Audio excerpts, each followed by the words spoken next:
The debate में आपका स्वागत है। आज हम ज्यामिति की एक शायद सबसे सुंदर आकृति वृत्त यानी सर्कल के मूल सिद्धांतों पर बात करेंगे। हमारे पास जो सोर्स मटेरियल है उसके आधार पर हम ये समझने की कोशिश करेंगे कि वृत्त को असल में क्या चीज़ परिभाषित करती है। और देखिए, आज की हमारी चर्चा का जो केंद्रीय सवाल है वो ये है कि वृत्त के गुणों को समझने के लिए ज्यादा मौलिक क्या है। क्या वो संबंध जो वृत्त का केंद्र अपनी जीवाओं यानी कॉर्ड्स के साथ बनाता है, या फिर वो संबंध जो वृत्त का चाप यानी आर्क अपनी परिधि पर बने कोणों के साथ बनाता है। मेरा पक्ष ये है कि वृत्त की पूरी कहानी, उसकी नींव उसके केंद्र से शुरू होती है। केंद्र और जीवा के बीच के रिश्ते ही उसकी ज्यामिति का असली आधार हैं। और मैं ये तर्क दूंगा कि नींव तो ठीक है, पर किसी इमारत की असली पहचान उसकी बनावट और उसकी खूबसूरती से होती है, और वृत्त की वो खूबसूरती, वो गहरापन उसके चाप और परिधि पर बने कोणों के संबंधों में ही छिपा है। देखिए, मेरे हिसाब से तो बात बहुत सीधी है। वृत्त की परिभाषा ही क्या है? एक केंद्र और उससे बराबर दूरी पर मौजूद अनगिनत बिंदु। मतलब केंद्र ही तो उसकी पहचान है, उसका आधार है। तो जाहिर है जो भी नियम सीधे केंद्र से जुड़े हैं वही सबसे बुनियादी हुए। जैसे वो प्रमेय जो कहते हैं कि अगर दो जीवाएं बराबर हैं तो वो केंद्र पर बराबर कोण बनाएंगी, और इसका उल्टा भी सच है। ये एक बहुत सीधा, बहुत ही संतुलित रिश्ता है। ये वृत्त की समरूपता, उसकी सिमेट्री को दिखाता है, जो उसका सबसे खास गुण है। मैं मानता हूं कि ये रिश्ते सीधे हैं, पर क्या वे गहरे भी हैं? मुझे लगता है वे थोड़े अनुमानित हैं। बल्कि एक ताकत है। ये हमें एक ठोस जमीन देता है। जैसे ये नियम कि केंद्र से जीवा पर खींची गई एक सीधी रेखा उसे हमेशा दो बराबर हिस्सों में बांटती है, या फिर ये कि बराबर लंबाई की जीवाएं केंद्र से हमेशा बराबर दूरी पर होती हैं। इन सब बातों को साबित करने के लिए हमें बस त्रिभुजों की सर्वांग समता यानी कॉन्ग्रुएंस जैसे बुनियादी औजारों की जरूरत पड़ती है। ये ज्यामिति की वो ईंटें हैं जिनसे पूरी इमारत खड़ी होती है। ठीक है, मैं आपकी ईंटों वाली बात समझता हूं, लेकिन ईंटें तो सिर्फ नींव भरती हैं। इमारत का जो शानदार डिजाइन होता है, उसकी कला, वो चीज जो उसे यादगार बनाती है, वो कुछ और ही होती है। मेरी नजर में चाप और परिधि का संबंध वृत्त का वही शानदार डिजाइन है। केंद्र और जीवा के रिश्ते, जैसा आपने कहा, अपेक्षित हैं, उनमें कोई आश्चर्य नहीं है। लेकिन वो प्रमेय जो कहता है कि एक चाप द्वारा केंद्र पर बनाया गया कोण उसी चाप द्वारा परिधि पर बनाए गए कोण का ठीक दोगुना होता है, ये असाधारण है। असाधारण कैसे? ये भी तो तार्किक रूप से ही साबित होता है।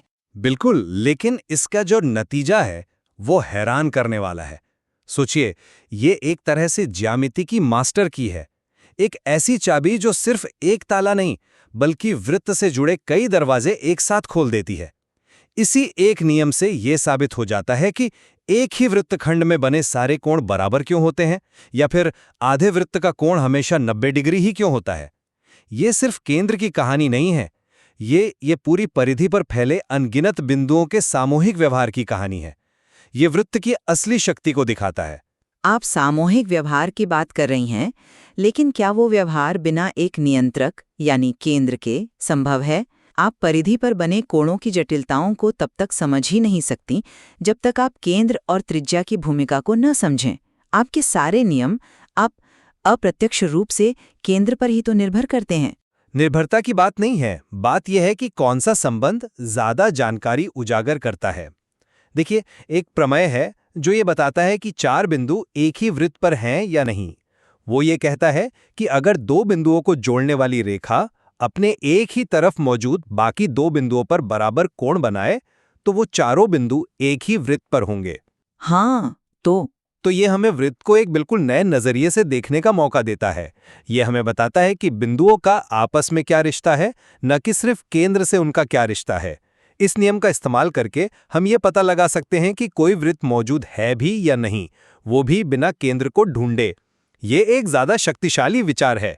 ये हमें परिभाषा से आगे ले जाता है। लेकिन ये निष्कर्ष भी तो आखिरकार उसी बात पर आता है कि वे चारों बिंदु एक काल्पनिक केंद्र से बराबर दूरी पर होंगे। आप केंद्र के विचार से बच नहीं सकते। आपकी मास्टर की वाला प्रमेय भी कैसे साबित होता है? प्रमाण में आप केंद्र से होकर एक रेखा खींचती हैं और समद्विबाहु त्रिभुजों के गुणों का इस्तेमाल करती हैं। और समद्विबाहु त्रिभुज यहाँ क्यों बनते हैं? क्योंकि उनकी दो भुजाएं वृत्त की त्रिज्याएं होती हैं जो केंद्र से निकलती हैं। आप घूम फिरकर हमेशा केंद्र पर ही वापस आती हैं। मैं केंद्र को नकार नहीं रहा, मैं कह रहा हूं कि असली दिलचस्प नतीजे तब मिलते हैं जब हम केंद्र से नजर हटाकर परिधि को देखते हैं। केंद्र एक शुरुआती बिंदु हो सकता है, लेकिन ज्यामिति का असली खेल तो परिधि पर ही होता है। चलिए चक्रीय चतुर्भुज को लेते हैं, मतलब ऐसा कोई भी चतुर्भुज जिसके चारों कोने वृत्त की परिधि को छूते हों। ठीक है, उसका क्या? उसका वो मशहूर गुण कि उसके आमने सामने के कोणों का जोड़ हमेशा 180 डिग्री होता है। ये कहां से आया? ये सीधे सीधे उसी मास्टर की वाले नियम से निकलता है। ये एक अद्भुत गुण है। आप कैसा भी चतुर्भुज बना लें, टेढ़ा मेढ़ा, छोटा बड़ा, अगर उसके चारों कोने एक वृत्त पर हैं तो ये नियम हमेशा लागू होगा। ये पहली नजर में बिल्कुल भी स्पष्ट नहीं है। यह वृत्त की एक छिपी हुई व्यवस्था को उजागर करता है जो वो अपने अंदर बनी आकृतियों पर लागू करता है। ये गुण सिर्फ केंद्र और जीवा के संबंधों को देखकर नहीं समझा जा सकता। मैं आपकी बात समझ रही हूं कि ये गुण सुरुचिपूर्ण है, लेकिन क्या इसकी व्याख्या करने की शक्ति ज्यादा है? मेरे हिसाब से केंद्र जीवा संबंध ज्यादा व्यवहारिक व्याख्याएं देते हैं, जैसे वो नियम कि बराबर जीवाएं केंद्र से बराबर दूरी पर होती हैं। ये हमें वृत्त की आंतरिक बनावट और उसकी समरूपता के बारे में बताता है। इसका सीधा उपयोग डिजाइन, निर्माण, इंजीनियरिंग में होता है। सोर्स मटेरियल का उदाहरण एक ही देख लीजिए, जहां ये साबित करने के लिए कि दो जीवाएं बराबर हैं, इसी दूरी वाले सिद्धांत का इस्तेमाल किया गया। ये एक ठोस और व्यवहारिक व्याख्या है। ये हमें बताता है कि वृत्त के अंदर चीजें कैसे व्यवस्थित हैं। मैं समझ रहा हूं कि आप इसे कहां से देख रहे हैं, खासकर जब आप बनावट और इंजीनियरिंग की बात करते हैं। लेकिन क्या व्याख्या करने की ताकत सिर्फ व्यावहारिकता में है? मेरे हिसाब से व्याख्या की असली ताकत इस बात में है कि एक अकेला सिद्धांत कितनी सारी अलग अलग चीजों को एक साथ समझा सकता है। और इस मामले में चाप परिधि का संबंध कहीं ज्यादा शक्तिशाली है। यह एक ही सिद्धांत समझाता है कि क्यों एक ही वृत्तखंड के सभी कोण बराबर होते हैं, चाहे वो परिधि पर कहीं भी बने हों। यह एक अवलोकन नहीं है, यह एक पूरी प्रणाली की व्याख्या है। उदाहरण 3 में एक चक्रीय चतुर्भुज की समस्या को हल करने के लिए हम सीधे सीधे इसी गुण का इस्तेमाल करते हैं कि एक ही वृत्तखंड के कोण बराबर होते हैं।